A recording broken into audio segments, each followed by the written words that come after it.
Sobat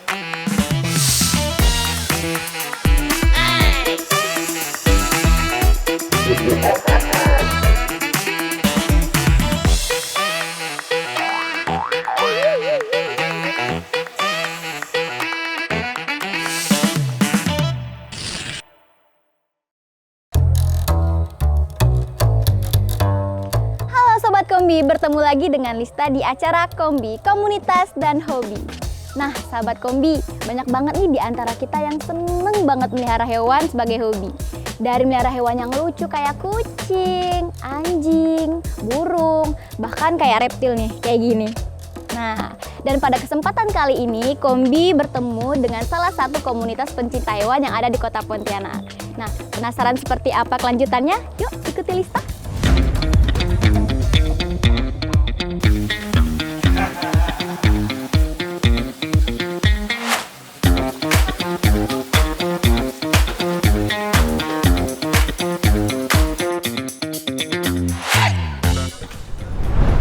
Nah, Sobat Kombi, sekarang Lista sudah berada di base camp dari komunitas pencinta hewan yaitu Animal Keeper West Borneo. Dan sekarang Lista sudah bersama Pak De. Halo Pak De. Ya, halo. Nah, sekarang nama komunitasnya apa tadi Pak De? Animal Keeper West Borneo. Oke. Pak De, kalau Lista boleh tanya, ini kenapa sih Pak De suka memelihara hewan?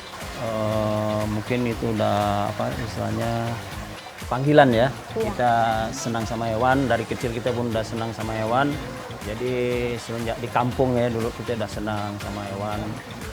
Terus kita pindah ke Pontianak, ketemu kawan-kawan ya kita bergabung di komunitas pencinta hewan. Kalau boleh tahu Pak De, untuk jenis hewan yang ada di Animal Keeper West Borneo ini apa aja Pak De? Kita banyak hewan ya. Salah satunya ya ular ini. Ini namanya ular BP. BP yaitu ball python, itu piton bola. Terus ada kura-kura darat, kura-kura biasa juga ada. Ini iguana. Saya sendiri di rumah ada ular juga, ada yang 5 macam jenis ular. 5 macam jenis ular Ya, Pak De? salah satunya ada yang piton albino yang warna kuning itu. Itu salah satunya. Ada lagi ular-ular yang lain. Kalau hewan yang paling banyak apa Pak De? Yang paling banyak ular kayaknya ya. Ular yang banyak. Ular jenis apa Pak De? Ya, ular BP ini juga banyak. Piton juga banyak. Albino juga ada beberapa. Terus ada burung hantu. Ini ada burung hantu juga Ada ya? sugar glider. Apa tuh sugar Sugar glider? glider kalau orang biasa bilang tupai terbang. Tupai terbang? Tapi sebenarnya dia bukan kelompok tupai. Dia justru di kelompoknya di binatang berkantong kayak kanguru. Jadi kalau dia beranak dia simpan anaknya di kantong. Oh, dia punya kantong di juga kantong ya? sendiri. Dan dia tidak punya sayap. Sebenarnya dia bukan terbang, dia melayang. Karena dia punya sirip gitu. Oh, makanya namanya tupai terbang ya? Jadi sebenarnya bukan tupai terbang, itu salah sebenarnya. Dia tuh hanya melayang dari ketinggian ke bawah dengan siripnya itu. Cuman saya nggak dibawa, nah kita terbatas juga karena ibaratnya satu hewan harus ada yang handle satu orang gitu kan. Kebetulan yang punya juga lagi nggak hadir. Berarti banyak ya binatang-binatang di Animal Keeper ini. Oh, kalau boleh tahu berarti udah berapa lama nih Pak komunitas Animal Keeper ini? Animal Keeper ini berdiri sejak tahun 2017. 2017 ya? Tepatnya tanggal 18 Juli 2017. Oh, berarti sampai sekarang. udah 8 tahun ya? Iya, kira-kira segitu. Oh, gitu. Sebelum apa itu? Sebelum Covid udah. Kalau alasan buat adanya Animal Keeper ini apa komunitasnya? Alasan kita membentuk suatu komunitas supaya ada tempat kita bernaung lah di situ untuk kumpul-kumpul, sharing-sharing tentang masalah hewan. Kita membentuk satu komunitas. Kan hewan ini kan kadang kadang sakit, kadang apa, jadi kita kumpul-kumpul tuh sharing lah gitu. Oh, sharing tentang hewan-hewan. Tukar pikiran gitulah. Karena kita satu orang ini tidak sama piaraannya, beda-beda. Jadi makanya campur-campur ada tupai, ada ular, ada burung ya. Kalau kalau untuk antusias orang-orang gitu Pak yang untuk bergabung kepada Animal Keeper itu sendiri gimana Pak? Ramai nggak? Kalau yang bergabung sekarang sebenarnya ramai, cuman yang aktif itu hanya beberapa orang saja. Nah, itu. Hanya beberapa orang. Kalau untuk Animal Keeper ini sendiri tapi turun ke masyarakat juga ya? Sebelum COVID dulu kita sering di alun-alun Kapuas. Dan itu setelah COVID, karena sana waktunya terbatas, jadi kita pindah ke Taman di Gulis. Taman di Gulis Untan kita setiap minggu di situ. Dan hari libur, biasa kita turun di situ. Cuman kayaknya sekarang pun udah kurang, karena kita dikontrak. Berarti untuk kegiatan dari Animal Keeper ini sendiri tuh apa aja Pak? Apa cuman yang turun sama masyarakat, membawa hewan-hewan, mengenalkan kepada masyarakat? Ya, kita kadang sebenarnya kalau minggu pagi tuh kita aktif di CFD itu. CFD. Free day. Minggu ya? Minggu pagi kita biasa di situ juga. Juga kita biasa turun ke sekolah-sekolah. Oh, Kita sering diundang untuk edukasi masalah hewan. Pas mereka ada pelajaran tentang hewan, mereka ngundang kita. Udah banyak sekolah yang ngundang kita. Itu edukasi apa Pak De? Seperti apa yang diberikan kepada siswa-siswa Pertama sekolah? kita mengenalkan hewan ini kepada anak-anak, karena kebanyakan yang ngundang tuh TK sama PAUD ya. Mereka yang masih umur-umur yang masih awam lah, belum ngerti tentang hewan lah kan. Kan kadang dia lihat iguana, dia bilang buaya katanya kan. Mereka nggak ngerti kan. Nah, jadi kita kasih mereka pendidikan, edukasi, ya perkenalan lah namanya anak-anak TK kan. Bahwa ini binatang apa, makanannya apa, terus asalnya dari mana kan gitu. Nah, biasanya kayak gitu. Kalau untuk hewan apa gitu Pak yang paling banyak digemari dari siswa atau mungkin dari masyarakat setiap kegiatan ke CFD, alun-alun Kapuas? Kayaknya mereka tuh apa yang kita bawa mereka senang ya. Oh iya. Termasuk ular ya. Justru ular yang disenangi oleh anak Anak-anak ya? pengunjung-pengunjung, bapak-bapak, ibu-ibu Oh juga. iya. Ya. Oh gitu. Musang juga mereka senang. Saya kan biasa bawa musang sama ular. Mm-mm. Nah, itu pada senang mereka. Pada berani ya Pak De ya? Berani. Asal ada yang mulai mereka senang. Oke Pak De, kita tahan dulu sebentar. Sobat Kombi, jadi itu tadi kita membahas sedikit tentang komunitas pecinta hewan bersama Pak De. Tapi jangan kemana-mana dulu, kita tahan sebentar. Dan Kombi akan kembali setelah jeda berikut ini. Tetap di Kombi ya, komunitas dan hobi. Ini namanya ular BP, ball python, piton bola.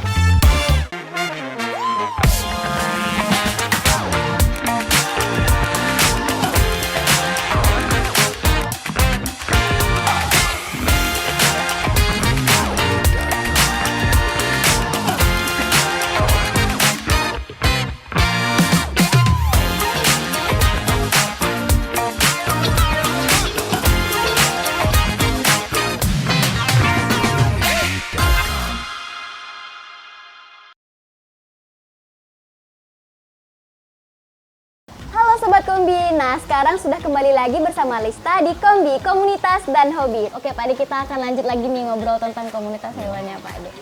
Pak De, kalau boleh tahu ini kan tadi megang ini terus nih, kalau boleh tahu ini ular jenis apa sih Pak De? Di komunitas kita banyak jenis ular. Nah, salah satunya ini namanya ular BP, ball python, piton bola. Nah, dikatakan piton bola, ya dia kalau santai ya berbentuk bola kayak begini, dia bulat. Terancam pun kayak gini dia tidak akan menyerang. Ini ular paling aman, jenis piton terkecil dan terjinak sedunia. Ya besarnya sih kayak gini aja, dewasanya segini. Kita ini ibaratnya pecinta. Terus ada orang bilang juga pawang katanya. Pawang Terus ular. saya selalu bantah itu kata-kata pawang. Kami ini bukan pawang, kami ini pencinta hewan. Jadi kami harus punya tanggung jawab, terutama untuk pemeliharaannya, ya makan minumnya kita jaga, kesehatannya juga kita jaga. Dan itu kalau kita ke ibaratnya ke masyarakat, turun ke lapangan ya kita harus bertanggung jawab juga. Misalnya ada apa-apa itu kan tanggung jawab kita. Iya, tanggung jawab kita. Kalau misalnya ada orang yang mau memelihara kayak python ini, tapi misalnya mereka memeliharanya dari luar, dari alam gitu. Itu tuh sebenarnya Kalau khusus ular ini ya, ular python, ular ball python ini kan tidak ada di Indonesia. Aslinya tuh di Afrika, dari Afrika.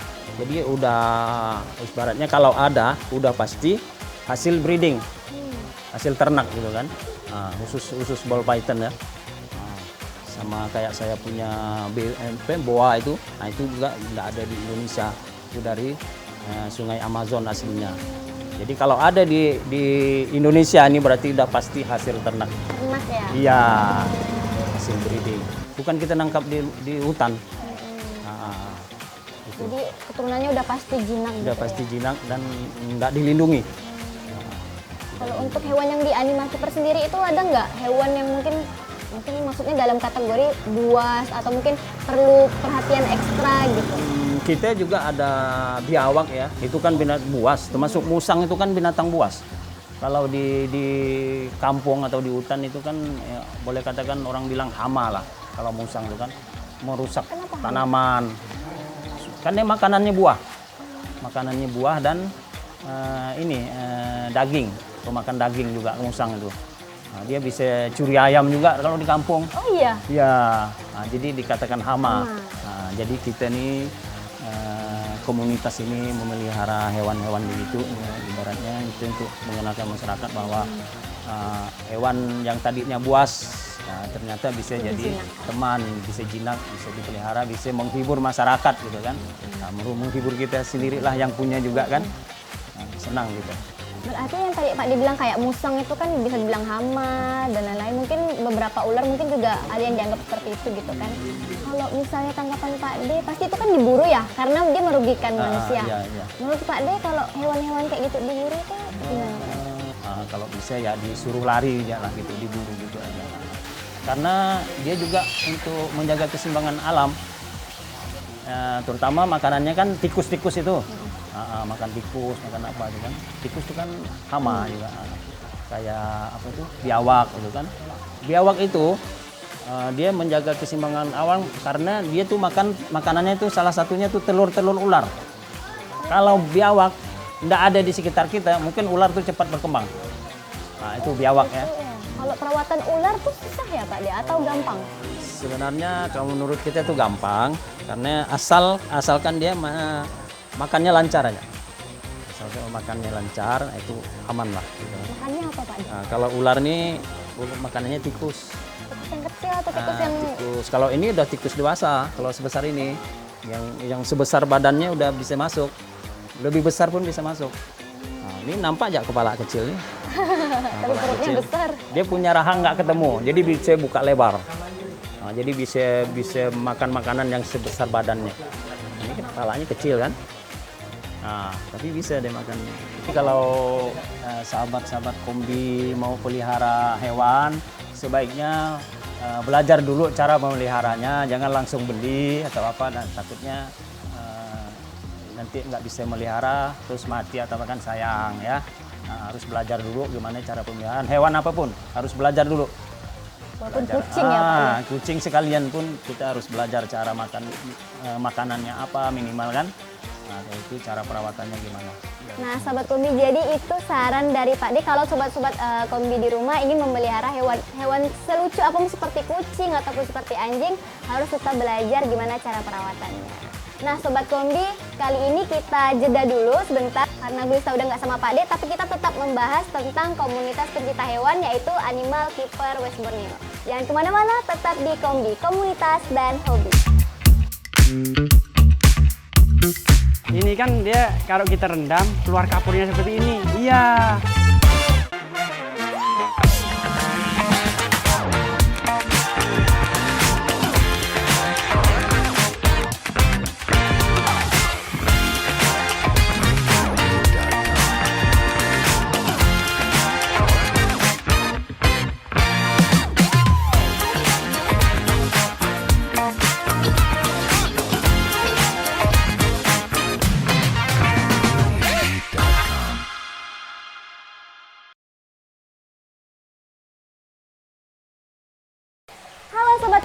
kembali lagi bersama Lista di Kombi, Komunitas dan Hobi. Tentu saja masih bersama dengan Animal Keeper West Borneo. Nah, kali ini Lista sudah bersama dengan Mas Bibi. Mas Bibi dan Mas Ardi. Nah, teman-teman, jadi kali ini ada binatang apa nih, Mas? Ini kura-kura sulcata, asalnya dari Afrika, lebih tepatnya Afrika Utara.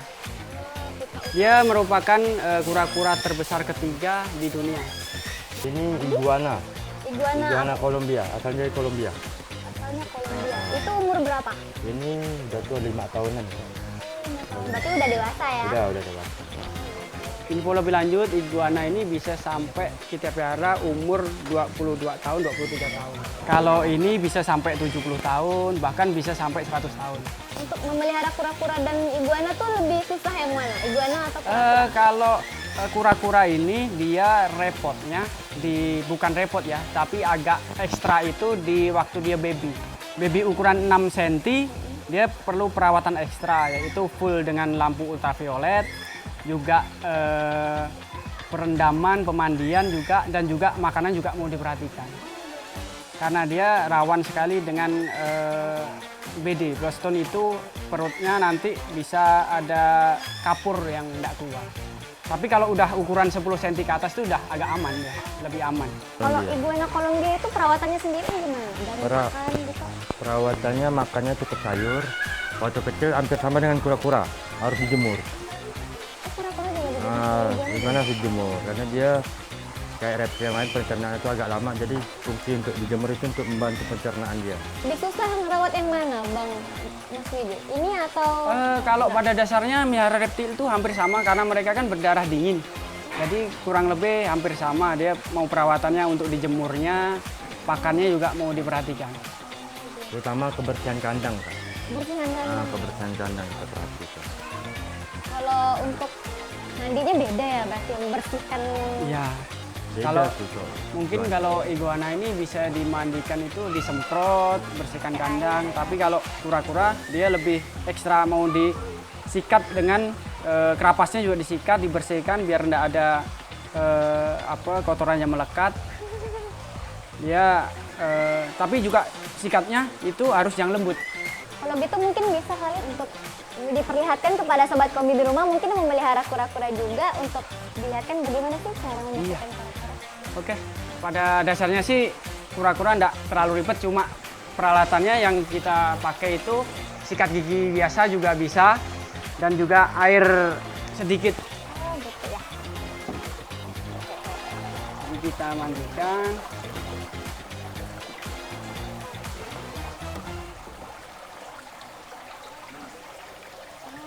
Airnya nggak perlu banyak ya? Airnya enggak perlu banyak. Malah ini nggak boleh tinggi airnya, Kak. Enggak boleh terlalu tinggi. Nggak bisa bernapas ya, dia bukan kura-kura air. Oh, dia Dia bukan nggak bisa kura-kura berenang ke air. atas. Jadi info sulcata ini ada kura-kura darat. Oh, kura-kura Kura Jadi darat. enggak boleh Itu nggak bisa terlalu berenang banyak. di dalam Iya. air? Oh gitu. Jadi ibarat kayak batu, kita cemplung namanya udah tenggelam gitu. Nggak bisa berenang ya? Nggak bisa. Jadi sikatnya juga harus pelan-pelan ya? Iya. Harus pulang. Pelan-pelan. Karena sensitif, Pak. Karapasnya itu ada kayak jaringan gitu. Ini untuk semua kura-kura sama? Semua. Sama ya, cara Semua. membersihkannya sama? Jadi kalau kita pakai sikat yang keras, bisa luka deh di Oh, karapasnya. itu juga bisa luka? Nah, di jalur karapas yang tepi-tepinya tuh bisa luka. Bang, ini untuk mandikannya itu berapa lama? Atau sesuai dengan kebutuhannya aja? Atau ada maksimal batas mandiin? Kalau saya pribadi, untuk mandikan sama ngerendamnya saya usahakan setiap hari. Jadi dia untuk mengeluarkan pup kapurnya itu biar lebih aman. Jadi tidak ada kapur yang di dalam perut itu bisa keluar. Jadi lebih pencernaan lebih aman. Lebih baik Iya. ya, lebih sehat. Tapi dia nggak boleh lama-lama kena air banget ya? Iya. Pada dasarnya ini kura-kura kan di padang pasir, Kak. Kura-kura ini di Iya, padang pasir. padang Dari pasir. Afrika. Dia harus panas, Kak. Oh, biar panas. Karena kura-kura ini harus panas. Tadi kan abang ada bilang iguana tuh mungkin tergantung ya, ada yang galak, ada yang baik. Kalau misalnya yang galak itu dia kenapa? Gini, Kak, kalau iguana piaraan, kadang yang galak itu terutama yang jantan. Itu masuk masa birahi. Mau kawin ya? Iya, masuk masa birahi itu kemungkinan cenderung agak agresif ya. Terutama sama iguana jantan. Kalau Iguana jantan ketemu iguana jantan kadang kelahi deh. Berkelahi ya? Kelahi. Maka iguana nggak bisa kita gabungin sama jantan. Jantan sama jantan nggak bisa Nggak gabungin, bisa ya? nggak bisa. Nah Mas Ari tadi kan Lista lihat tuh, ini sekarang juga lihat iguananya ada kayak terkupas-kupas gitu kulitnya itu. Ini karena gini kak, semua reptil ada namanya shading atau ganti kulit. Shading. Shading. Nah, itu ada. Tapi beda kayak kadal. Kalau ular, dia kalau lepaskan kulitnya atau ngelupaskan kulitnya itu sekaligus satu badan. Full. Tapi kalau untuk kadal dia bertahap. Pertama dari kepala, kaki, baru ke badan, baru ke ekor. Dia tidak sekaligus. Kayak iguana juga sama, ya? Sama, semua kadal reptil, semua gitu, Tapi bertahap. itu harus dibantu. Ya, kalau di alam sih tidak perlu, tapi kalau kita mau cepat, kita bantu. Dia bisa untuk melepaskan parasit di badannya. Itu pertama. Yang kedua, pertumbuhan. Makin besar pertumbuhan reptil, itu makin sering. Ganti kulit, terutama baby.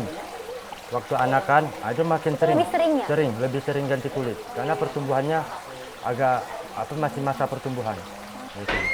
Ini kura-kuranya udah selesai ya Mas? Kita udah mandikan kura. Ah ini Kak, ini kan dia kalau kita rendam keluar kapurnya seperti ini. Iya.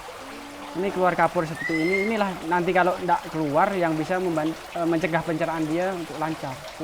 Jadi ini yang menyebabkan penyakit. Nanti numpuk-numpuk membatu di perutnya. Jadi kura-kuranya bisa sakit. Gitu. Kalau untuk selesai mandinya udah diselesaikan kapurnya juga. Habis itu di proses Kalau selanjutnya udah apa? selesai tinggal kita keluarkan, kita jemur. Jemur pun tidak terlalu lama lah, kita jemur sampai dia Di kering bawah matahari. di bawah matahari. Tapi nggak masalah mau pagi, mau siang. Tidak masalah. Berarti panas kak. Yang penting dia dapat matahari, dapat panas. Dia Oh dijemur sampai kering ya, Iya. baru boleh dimasukin ke dalam Iya. lagi. tapi rata-rata kalau udah besar segini kandangnya itu terbuka. Jadi tidak kayak akuarium. Kalau dulu waktu kecil ya kita kasih akuarium, kita kasih lampu biar dia hangat dan aman, tapi juga ada kelembapan sedikit. Kalau udah besar sini tidak masalah, di free room pun tidak apa-apa sebenarnya. Tadi kan kura-kura kan reptil, terus iguana juga reptil ya Iya. kan, ular juga reptil. Mungkin iguana sama kura-kura ini lebih friendly lah gitu untuk dipelihara ya Mas ya. Berarti kalau mungkin untuk ular itu mungkin lebih perhatiannya mungkin bakalan lebih apa ya, lebih banyak lagi diperhatikan. Sebenarnya sih kalau kita piaranya dari baby, dia kan untuk membentuk karakter. Kayak ular itu sering kita handle, sering kita pegang, dia karakter pun akan terbentuk. Dia juga bisa membedakan mana makanan dia, mana juga tuannya. Jadi sebenarnya kalau kita perhatian dengan hati itu semuanya aman. Yang jadi persoalan itu kalau di alam atau kita ambil aja di sawah ya. Di sawah kita buru semua binatang reptilnya, di situ akan merusak atau mempengaruhi ekosistem di situ. Jadi ledakan kayak tikusnya juga akan besar nanti mengganggu. Jadi kemarin ada kasus kan juga seperti itu. Jadi ularnya diburu, tikusnya makin banyak. Jadi ada gagal panen. Jadi kami saran sih kalau bisa biar alami itu kan ular yang memangsa tikus, tapi jangan diburu secara besar-besaran.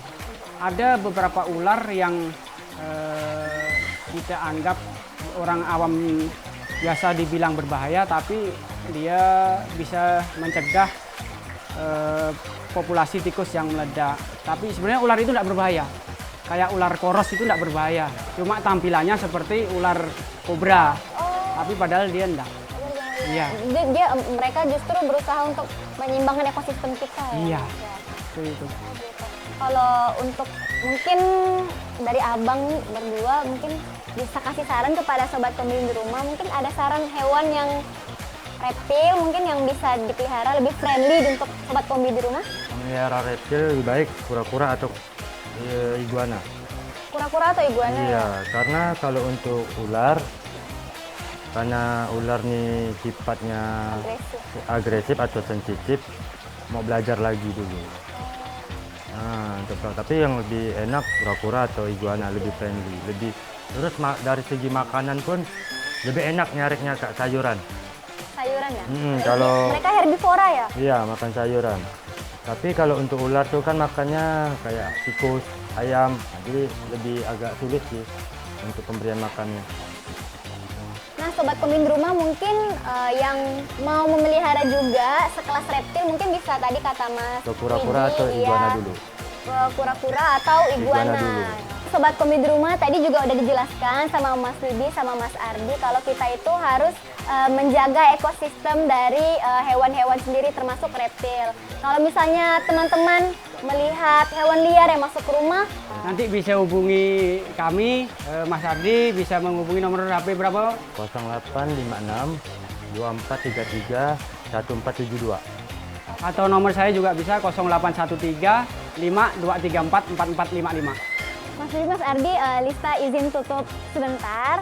Tidak terasa, sudah 30 menit kami menemani Sobat Kombi di rumah. Terus saksikan Kombi, Komunitas dan Hobi hanya di TVRI Kalimantan Barat.